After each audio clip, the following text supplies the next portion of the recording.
Lahat ng drama, tawanan, balita at all-time favorite music hits. Sa lungkot at ligaya, kami pa rin ang inyong kasama.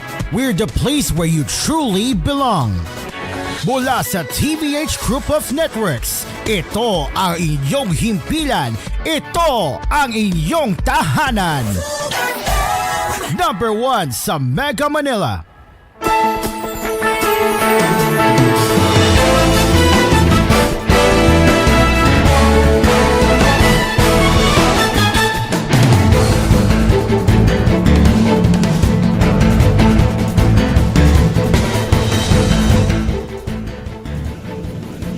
Good evening, Luzon, Visayas, and Mindanao. This is koolNews at 6, and yes, we are officially back on air starting today, along with koolNews Prime Time, with koolNews at 4 followed tomorrow. Let's get into the top headlines for this evening.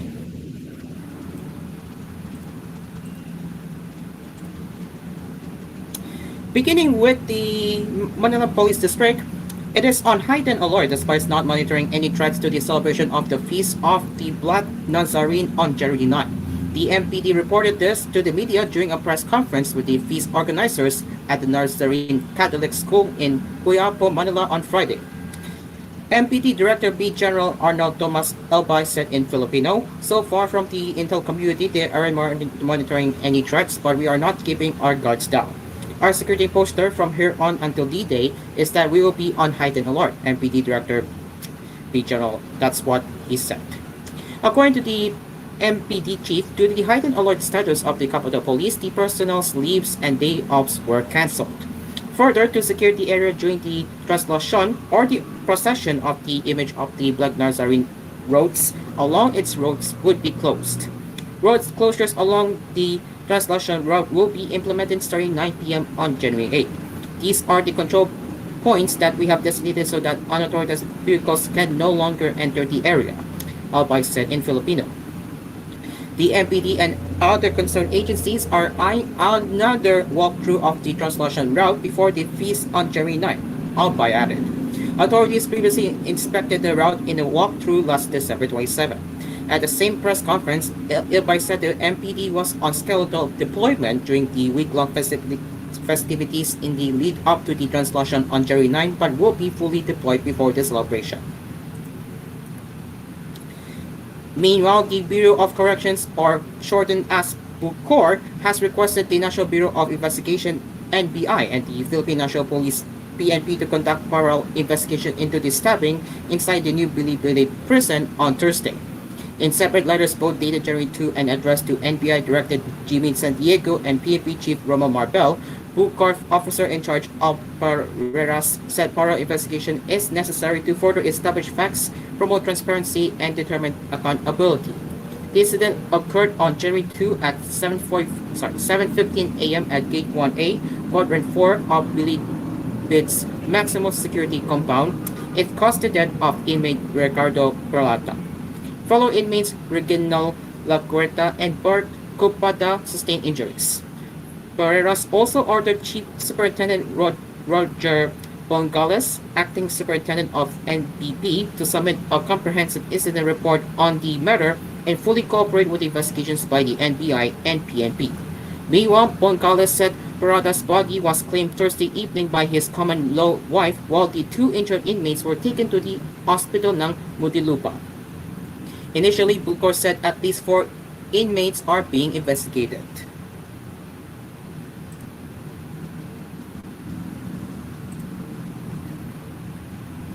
Also, in the news, a ban on guns and liquor will be imposed in Manila starting January 8 ahead of the Feast of the Black Nazarene on January 9. This was announced by the Manila Police District and Manila Mayor Honey Lazuna at a press conference with the feast organizers at the Nazarene Catholic School in Quiapo on Friday, January 3. There will be a band gun from January 8 to 11. There will be a band gun here in Manila in connection with the Feast of the Nazarene, MPD Director BB General Arnold Tomas Elbay said in Filipino. Meanwhile, the SUNA said a liquor ban will be implemented around the vicinity of the feast area in Quiapo from January 8 to 10. Earlier, the National Capital Region Police Office reported that it was deploying over 12,000 corps and 2,000 augmenting personnel to oversee public safety during this celebration, in which millions of devotees are expected.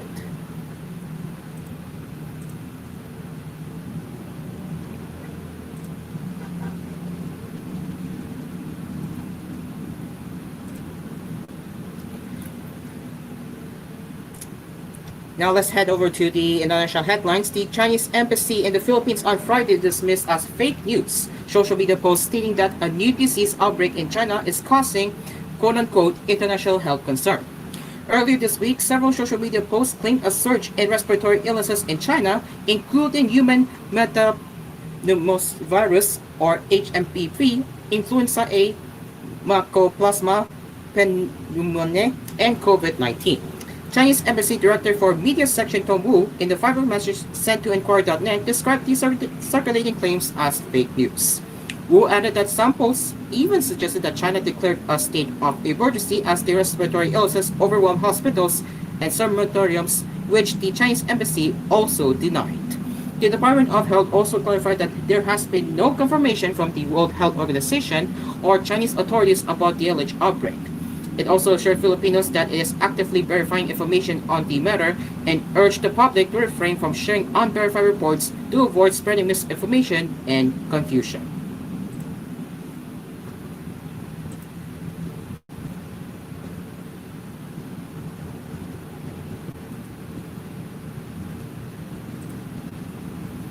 Now back to national headlines. A total of 639,323 motorists were apprehended for traffic violations in 2024, the Land Transportation Office LTO said on Friday. LTO Chief Assistant Secretary Victor Mendoza II said the figure marked a 20.75% increase from the 529,439 motorists apprehended in 2023. Calabarzon locked the highest number of apprehensions with 109,159 drivers caught violating traffic rules, followed by Cagayan Valley with 70,855. Mendoza attributed the rise in apprehended drivers to the LTO's intensified visibility and coordination with the Philippine National Police and local government units. Let these results of our operation serve as a reminder to motorists that we will further strengthen our operation to ensure that all motorists follow traffic laws, Mendoza said in a statement. The LTO chief likewise noted that the agency impounded 29,709 vehicles in 2024, marking a 21.93% increase from the 24,366 impounded in 2023. Mendoza assured motorists that the agency would remain firm in their operations to ensure the safety of all road users. It is now less than 10 seconds before 6:10 as we will return with more news headlines right here on koolNews at 6. We will be right back.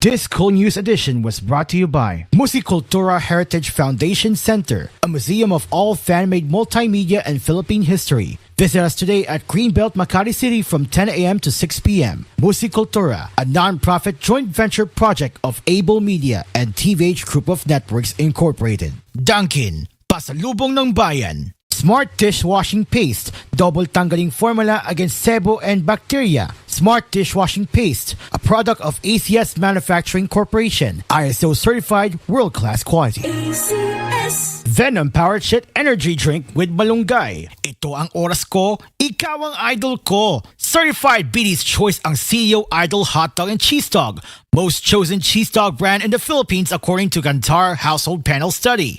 CEO Idol Hot Dog and Cheese Dog, Idolicious talaga. Bygone, the #1 insect killer brand in the Philippines. And McDonald's, featuring their McSavers Sulit Busog meals, starting at 99 pesos in all stores nationwide. Prices may vary. All-time favorite hits every day? Kasama ka namin dyan! Every day, it's your birthday on repeat, yeah. Feel Feel Good Mornings. Weekdays, 9 a.m. Music Zone with DJ Sen, 12:30 p.m.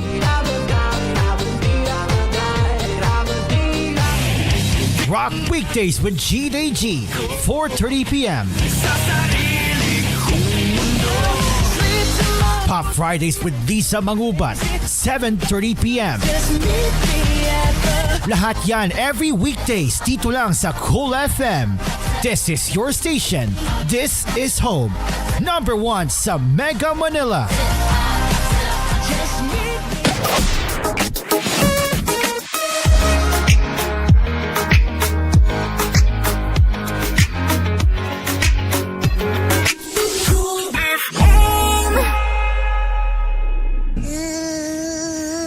Mr. Lamok, di mo ba alam na trespassing ka na dito? Ganun ba? Sige, ganito. Bibilangan kita. Zero tolerance sa mga insekto. Yan ang Bygone Shield Protector Multi-Insect Killer. Kills 11 types of bugs. At ayokong makita ang mga kaibigan mo dito. Against 11 types of bugs, choose Bygone Shield Protector Multi-Insect Killer. Maulan man, no worries na amoy kulob ang damit. Charm, Babcon, bangong kumakabloom, tanggal amoy kulob sa bango ng Charm. Charm Babcon with Bloom Fresh technology kills 99.9% of kulob-causing bacteria tested. May aroma burst pa of thousands of flowers and berries. Ang sampay sa loob, no amoy kulob. Bangong kumakabloom sa Charm. Manufactured by ACS Manufacturing Corporation. ISO certified world-class quality. ACS. Hello mga ka-efikasan! Si Kay Abaday ni. Naabang may mga sakit-sakit ang gipamati sa inyong mga kalawasan? Ihaplos ra na! Gamit ang Efficacent Oil Extra Strength. Kaysa Efficacent Oil Extra Strength, haplos, ayos! O sa pa inyong gihulat, palit na sa inyong mga suking tindahan o butika o haplos, ayos! Methyl salicylate plus camphor plus menthol is the generic name of Efficacent Oil Extra Strength. If symptoms persist, consult your doctor. Celebrate the lives of your fallen family heroes with the newly opened chapels of Tahanan ng Alaala in Himlayang Pilipino. We offer premium memorial service by providing 24-hour personalized customer care with flexible funeral and chapel accommodation packages. At Himlayang Pilipino, we give honor to the heroes of your lives. For inquiries, you may contact us at 0968-896-4850 or visit us at www.himlayangpilipino.org and follow us on Facebook, Himlayang Pilipino Incorporated, and on Instagram, HPI Memorial Park.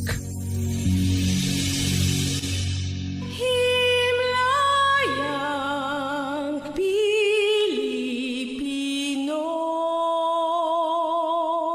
We wish you a Merry Gcash at lahat ay merry. Holiday reminder from GCash. Presyong ukay pero branded and brand new? Baka fake online store yan! 90% off ang item pero bayad agad?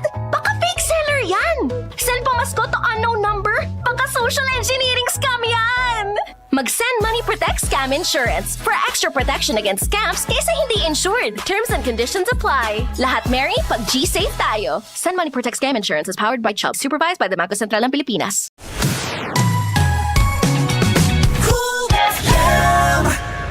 Dito na tayo sa Joray, kung saan lahat ay okay. Sa Joray, lahat ito ay super mura, lahat pang mapaganda dito sa Joray.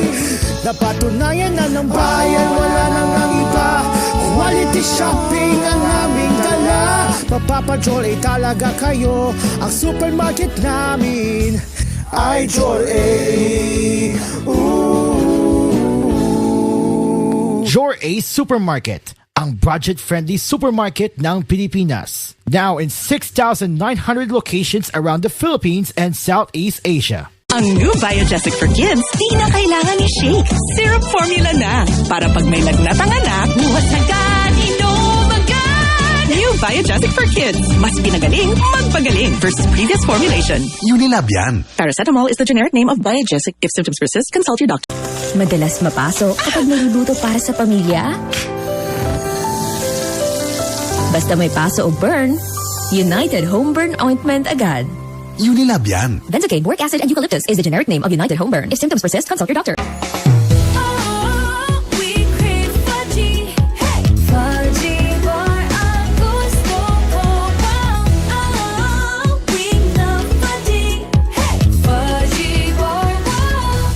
Barbie Forteza po. And I believe ang taong sa pera ay wais, ang skin pwede pa rin kuminis. And I thank you, Silka Papaya Lotion. Dahil 750 pesos SRP lang, giving na ang papaya enzymes niya. Affordable skincare, di ba? Kaya kung bet mo ay kutis na lit, sa Silka Papaya Lotion kumapit. With regular use, slay it with the skin na giving. Stay lit with Silka. With regular use for only 750 pesos SRP.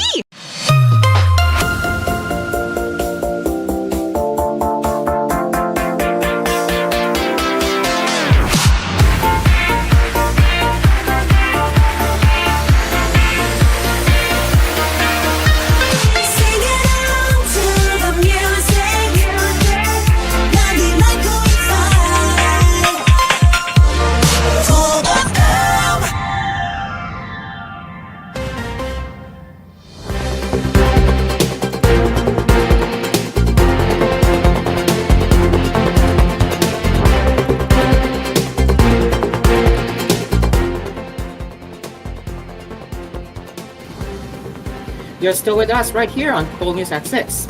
If you have just joined us, my name is Cairo, and we will be here to serve you the headlines that you need to know.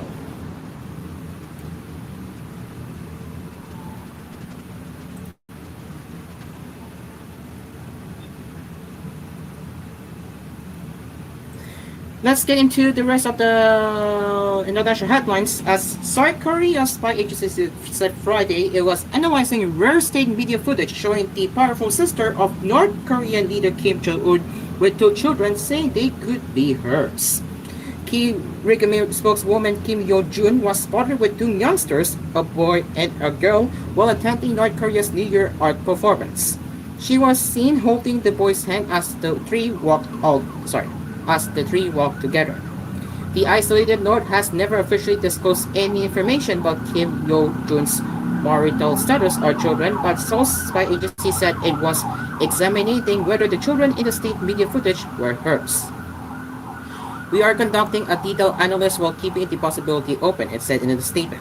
The National Intelligence Service said they had previously detected that Kim Yo-jun might have children, and the ones she was photographed with were in the correct age range.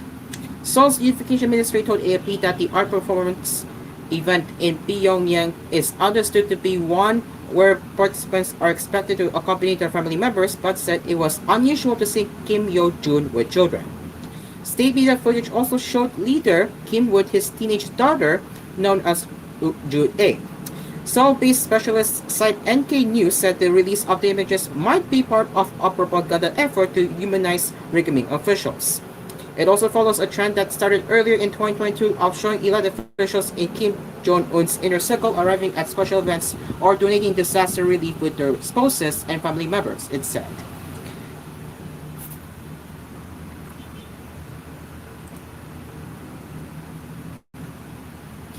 Thailand's Prime Minister Paetongtarn Shinawatra declared more than $400 million in assets on Friday, her party said, including more than 200 designer handbags worth over $2 million and at least 75 luxury watches valued at almost $5 million. The youngest daughter of telecom billionaire and ex-Prime Minister Thaksin Shinawatra, Paetongtarn took office in September as the fourth member of the plan to lead a Thai government in 20 years. She was obliged to declare her assets and liabilities to the National Anti-Corruption Commission.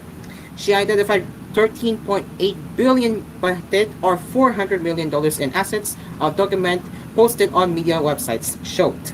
Her investments were worth 11 billion baht and she had another billion baht in deposits and cash, her declaration said. Her other assets included 75 watches valued at 162 million baht and 39 more timepieces plus 217 handbags worth 76 million per hit, as well as property in London and Japan, among other holdings. She also declared liabilities of nearly 5 billion per head, according to the NACC document posted by local media, giving her a net worth of 8.9 billion per head, or $258 million. A representative from the Pheu party confirmed to AAP that the figures reported by local media were accurate. The Prime Minister's father and predecessor, Thaksin, who once owned Manchester City Football Club, has a net worth of $2.1 billion, according to Forbes, making him the 10th richest person in Thailand. Thaksin used the wealth generated by his Shincorp telecommunications empire to propel him into politics, and his family has remained influential even his years in exile following his ousting in a court.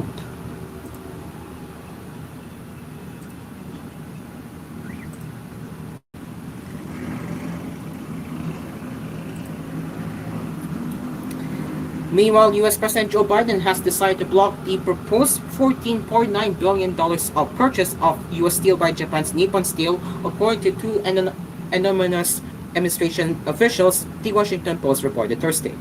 A White House announcement of the presidential finding is planned as soon as Friday, unless Biden has a last-minute change of heart, which the officials do not expect, according to the Post.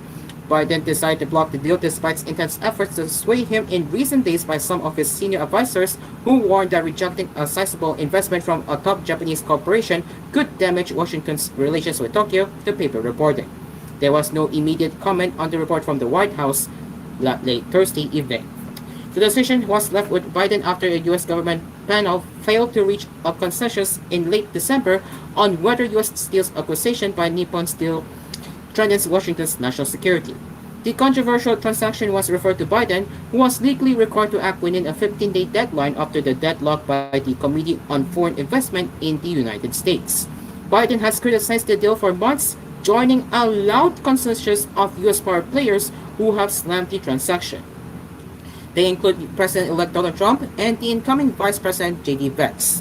The deal came cut off in the 2024 U.S. presidential campaign when Pennsylvania emerged as a critical swing state, and leaders of the United Steelworkers Union loudly opposed the transaction. Nippon Steel has described the transaction as a lifeline to Pennsylvania's much diminished steel industry.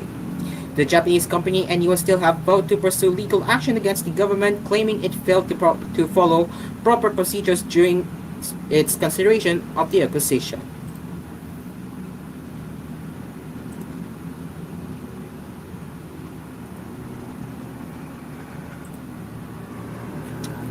And finally, Ukraine President Volodymyr Zelensky said in an interview aired Thursday that U.S. President-elect Donald Trump's unpredictability could help end the war with Russia. Trump, who takes office on January 20, has said he will end the nearly 3-year conflict in 24 hours, quote-unquote, once in power, a claim that has drawn skepticism from Kyiv, which fears it will be forced to give up land for peace. Zelensky said in an interview with Ukraine TV, "He's very strong and unpredictable, and I would really like to see President Trump's unpredictability applied to Russia. I believe he really wants to end the war." The Ukrainian leader has sought to build bridges with Trump and his team since November's election, amid fears the Republican could slow vital U.S. military aid or halt it entirely. Zelensky said he supported the idea of France deploying peacekeepers in Ukraine to guarantee a future peace deal with Russia if one arises, but stressed this would need to be a step towards joining the NATO military alliance. Zelensky said, "We support this initiative, but France alone is not enough. We would not want it to be one or two countries if it comes to this initiative. It should definitely be on the way to NATO," Zelensky said. French President Emmanuel Macron has floated the idea of Western troops being sent to Ukraine before, saying last year that boots on the ground could not be ruled out. Separately, Zelensky acknowledged Ukraine's army was suffering fatigue amid Russia's relentless assault on the front line. "They are pressing and the guys are tired," Zelensky said. Russia advanced by almost 4,000 square meters or 1,500 square miles in Ukraine last year, according to an AFP analyst of data from the Institute for the Study of War, as Kyiv's army struggled with chronic manpower shortages and exhaustion.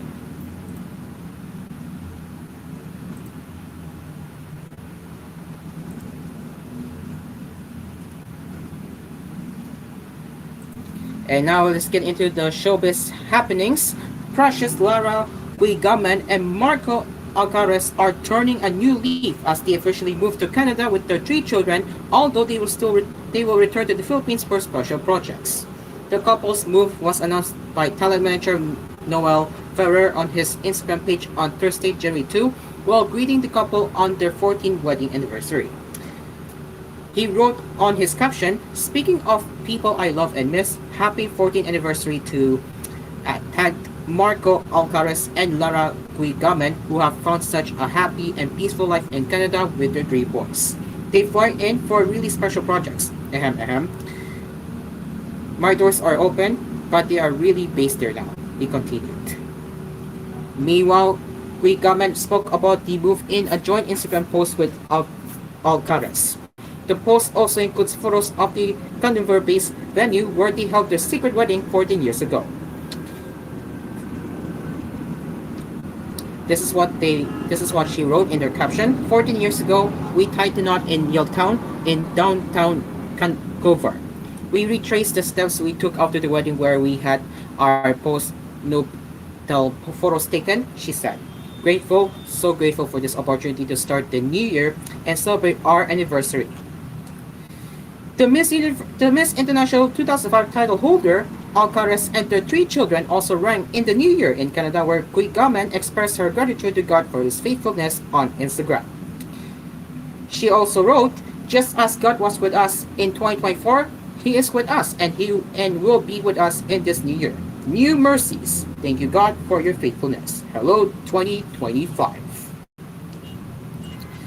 It is now 1 minute and 20 seconds before 6:30 p.m. and just before we wrap up with our newscast, we would like to announce that koolNews Primetime will be moving to its brand new time slot later tonight at 11:30 p.m. after Totoy na Naman. So, along with the schedule changes to Cool FM Primetime, the dreaming show will be moved to 7:30 p.m. to 8:30 p.m. That is right after Pop Fridays with Lisa Magabat, and then 8:30 p.m. to 9:30 p.m. will be My Tulugan with the Master Geo or Kasama si Geometric, and then my show Asper's Cafe, which will occupy DJ Sen's absence, which is DWC later, which is Asper's Cafe from 9:30 p.m. to 10:30 p.m. and then 10:30 p.m. to 11:30 p.m. will be Totoy na Naman. It is now 6:29 p.m. and that brings it to the end of Cool News at 6 for tonight. Thank you very much for joining us, as we will return with more news headlines later with DJ Steven Ilonamondoso on Cool News Prime Time at 11:30 p.m. Until then, my name is Cairo. This has been Cool News at 6. We will see you later for more news headlines at 11:30 p.m. Good evening.